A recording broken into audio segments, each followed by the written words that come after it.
नमस्कार सभी दर्शकों का बहुत बहुत स्वागत। आज हम एक विशेष चर्चा इस बात को लेकर करेंगे। समस्त भाई बहनों की तरफ से एक आया है समाचार कि स्पष्ट किया जाए कि दीपावली किस दिन आयोजित की जानी चाहिए। देखिए, बहुत अच्छी बात है और सब लोग पढ़े लिखे हैं और ज्ञानी हैं और हर बात के मर्म को समझते हैं। जिस प्रकार की ग्रह स्थिति और सूर्य चंद्र का जो गणना करने का तरीका है, अब से सदियों पहले से ये परंपरा चली आ रही है, लेकिन उस समय media, social media, TV channel नहीं थे और ये जो कंफ्यूजन क्रिएट किया जाता है, ये कुछ चंद लोगों को आदत है कि हम सस्ती लोकप्रियता पाएं और पा करके समाज को गुमराह करें। यह भी एक प्रकार का अपराध है, ऐसा नहीं होना चाहिए।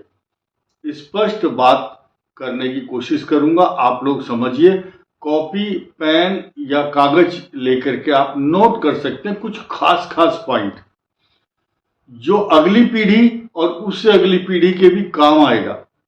कुछ सैद्धांतिक बातें बताऊंगा, आप नोट कीजिए।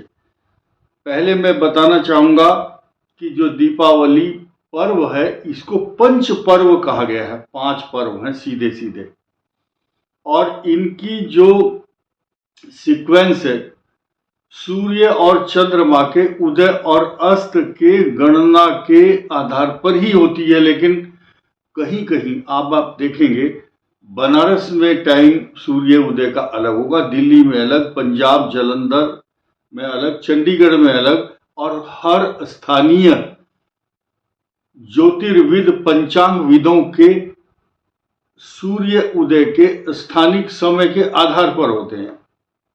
अब देखिए, गुवाहाटी आसाम में अलग सूर्य उदय का 2-2 घंटे का फर्क पड़ता है सूर्य उदय में, सूर्य अस्त में।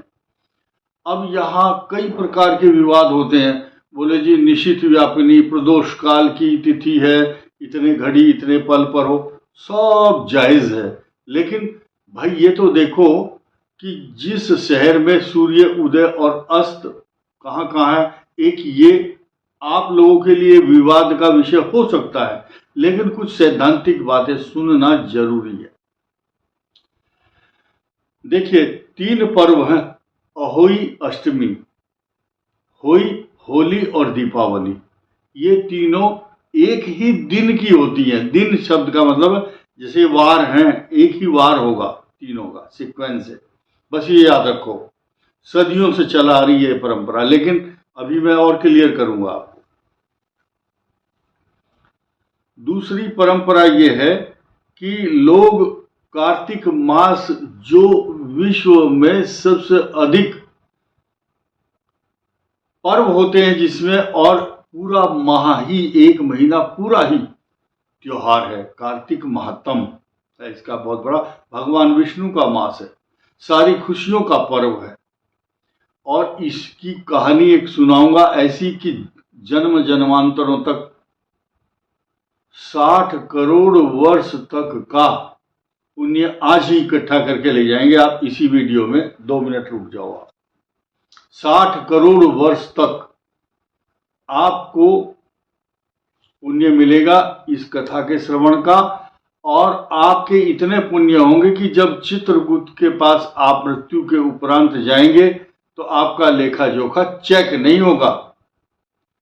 बोले ये तो कार्तिक मास में ये फला पूजा करके आया है, इसके पाप पुण्य देखना बेकार है। तो आइए बढ़ते हैं।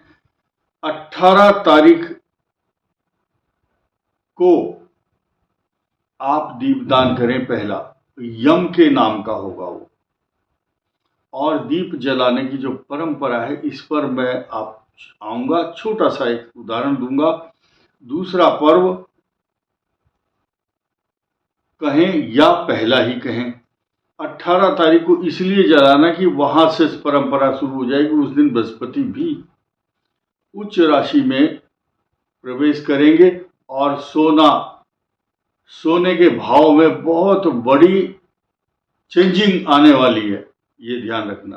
क्योंकि बृहस्पति सोने का प्रतीक उच्च राशि में है, स्वर्ण को फ्लक्चुएट करेंगे सोने को। अब ध्यान दीजिए, 19 तारीख को हनुमान जयंती के साथ साथ धनतेरस भी है, धन्वंतरी जयंती, यानी कि रोगों का विनाश करने के लिए एक दीपक हनुमान जयंती के नाम का या धन्वंतरी भगवान के नाम का, जो मनुष्य को स्वस्थ रखने के लिए अपने आंगन में, गौशाला में, प्रांगण में, तुलसी के नीचे या अपने पूजा स्थल में, घर के द्वार पर दीपक जलाने की कई हजार गुना लाभ होता है।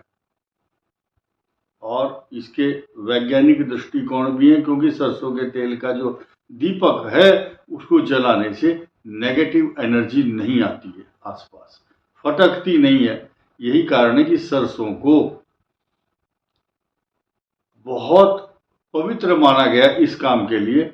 जभी तो लक्ष्मी आपके घर में आती है, लक्ष्मी का प्रवेश होता है। और 20 तारीख को नरक चतुर्दशी है। यम का त्रास मिटाने के लिए, माँ लक्ष्मी की कृपा पाने के लिए एक दिन पूर्व ही आप यम दीप दान करते हैं, यम का त्रास नहीं होता है। साथ ही साथ यमराज की बहुत बड़ी भूमिका है इसमें। ये पर्व, यमराज की कथा भाई दूज के दिन भी सुनाई जाती है।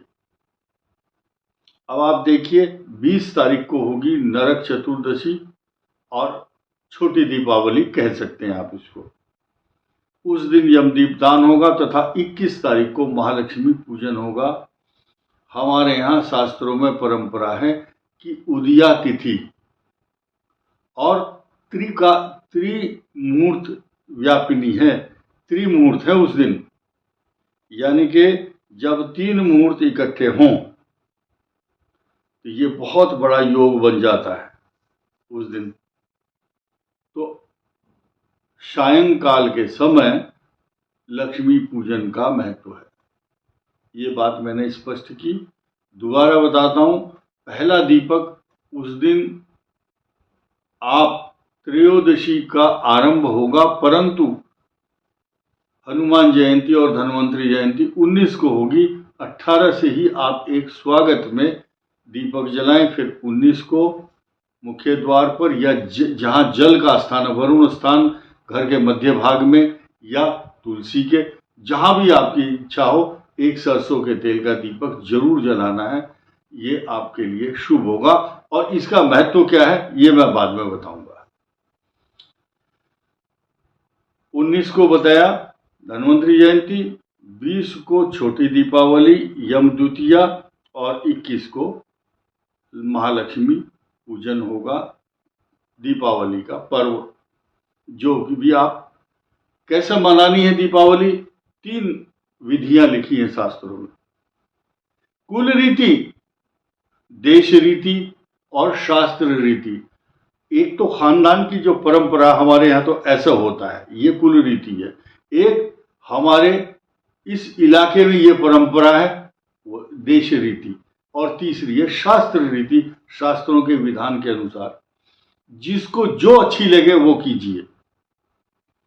और ध्यान दीजिए, इस दौरान इस पर्व पर कनक धारा स्तोत्र, जो भगवान शंकराचार्य जी की कृपा से रचित कनक धारा स्तोत्र का जाप करने से, कनक मैंने सोना, धारा मैंने वर्षा, सोने की वर्षा होने लगती है आपके घर में।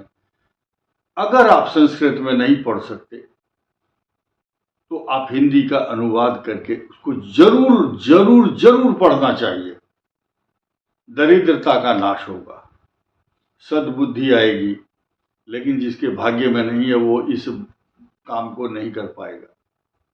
भाग्य में जिसके है वही, उसी को ये बुद्धि, सद्बुद्धि आएगी। और इसके आगे बढ़ते हैं। 21 तारीख को दीपावली के बाद 22 तारीख को अन्नकूट गोवर्धन पूजा होगी और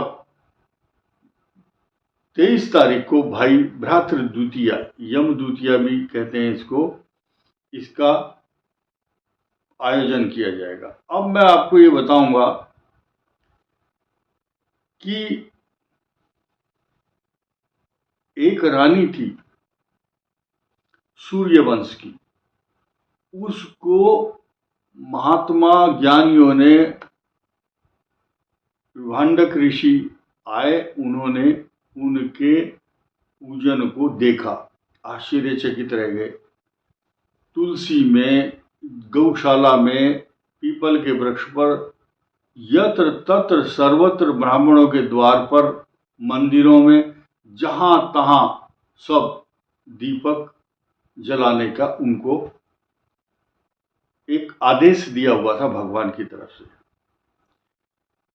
अचानक विभांडक ऋषि ने पूछा कि रानी, आपके पुण्य इतने ज्यादा हैं कि आप कार्तिक मास में खास तौर से दीपक जलाती हैं, तो इसके पीछे रहस्य क्या है?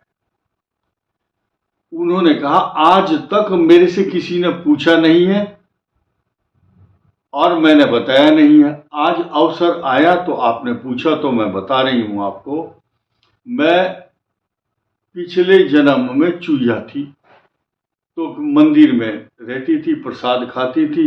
एक दिन मेरे पीछे बिल्ली पड़ गई, तो बिल्ली से बचते बचते मैं भगवान जी के सिंहासन पर पहुंच गई और वहां एक दीपक जल रहा था। कार्तिक मास था। दीपक में तेल तो बहुत था, लेकिन उसकी जो बत्ती थी किनारे पर थी और वो बुझने ही वाली थी। मैं अपने आप को बचाने के लिए उस दीपक के ऊपर कूद गई गलती से और मेरे वहां प्राणांत तो हो गया था। लेकिन अचानक वो बत्ती थोड़ा सा आगे को खिसक गई मेरे वहां गिरने से। तो अचानक धोखे से अनजाने में वो दीपक जो जला, उसमें उसको इस बात का क्रेडिट मुझे मिल गया कि वो दीपक मेरे द्वारा जलाया गया। भगवान प्रसन्न हुए और उसको अगले जन्म में सूर्यवंश प्रकाशित करने का काम, दीपक जलाने का काम किया, इसलिए उसको सूर्यवंश में जन्म मिला और वो महारानी बनी। तो शास्त्र कहता है कि अगर दीपक एक बार भी जलाता है मनुष्य, दीप दान करता है, लोग तो कार्तिक मास में देव दीपावली के दिन बहुत बड़ा आयोजन करते हैं और भगवान राम का आगमन का उपलक्ष्य हो या मां लक्ष्मी को प्रसन्न करना हो तो श्री सूक्त का पाठ करना और कनक धारा स्तोत्र का पाठ करना और विष्णु सहस्रनाम स्तोत्र सुंदरकांड का पाठ करना। ये जो पंच पर्व हैं, तो पंच पर्व पर 5 स्तोत्र का पाठ कीजिए। और कुछ लोग ऐसे अज्ञानी हैं, स्तोत्र शब्द है तो उसको उच्चारण गलत बोलते हैं। बड़े बड़े विद्वानों को देखा तो शब्द जो है उसका जो प्रोनाउंसिएशन है वो नहीं जानते, स्तोत्र शब्द है। तो कुछ लोग गलत बोलते हैं, तो मैं वो बोल करके नहीं दिखाऊंगा वो कैसे बोलते हैं। लेकिन एक दीप दान करना ही 60 करोड़ वर्ष तक पुण्य देने वाला है, ऐसा शास्त्रों में लिखा है। तो ये जो पर्व की जो सीक्वेंस है वो आपको समझ में आई होगी। किसी के बहकावे में ना आए और जो ऑथेंटिक लोग हैं, जिन हमारी बात का जो बोला हुआ है शब्द है, वो एक अथॉरिटी होता है, क्योंकि हमारे पास इस बात की अथॉरिटी है कि हम समाज को बताएं और गुमराह ना होने दें। इसलिए ये जो हमारी परंपरागत संस्कृति है उसको बरकरार रखने दें। अब मैं यहाँ एक बात और कहूँगा, जो बनारस में कर रहे हैं या अन्य प्रदेशों में कर रहे हैं, वो उनका अपना सूर्य उदय के अनुसार जो हिसाब लगाया होगा, परंतु एक जो सिद्धांत है वो मैं बताना चाहता हूं। मंगलवार के दिन दीपावली का आयोजन होगा। अब आप अपने गूगल से या पंचांग से ये देख सकते हैं कि जो आने वाली दीपावली के बाद होली का पर्व होगा, बड़ा पर्व है होली, यानी कि जिस संवत में होली होती है, जिस वार के दिन, उसी की दीपावली होती है और उसी की अहोई अष्टमी भी होती है। अहोई अष्टमी मंगलवार की है, लेकिन आयोजित इसलिए हो रही है, ये हुई है अहोई, क्योंकि अहोई अष्टमी चंद्रायण और तारायण का व्रत है। उस समय वहां चंद्र दर्शन का महत्व है या तारायण का महत्व है। यहाँ महालक्ष्मी पूजन जो त्रिमुहूर्त तिथि है, यहाँ चंद्र दर्शन की आवश्यकता नहीं है। अमावस्या को चंद्र दर्शन नहीं होता, इसलिए अहोई, दीपावली और होली तीनों एक ही वार की होती है। ये सिद्धांत है, इसको बदलना किसी के बस का नहीं है। इस वीडियो में इतना ही। धन्यवाद, नमस्कार।